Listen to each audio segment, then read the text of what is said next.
गावाकडे आलो. आता पोचलो आम्ही घरी पोचलेलो आहे. आणि आता आमची शाळा आली, शाळेकडे पण पोचलो.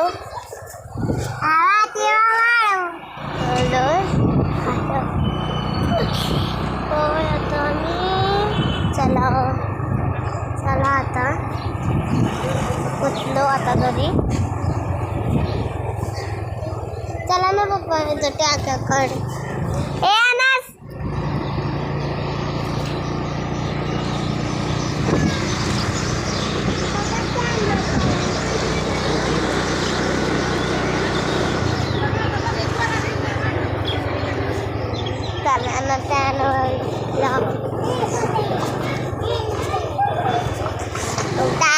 आता घरी आलेलो आहे आम्ही. चलो आता घरी पोचलेलो आहे. आजचा ब्लॉग इथे संपत आहे. बाय.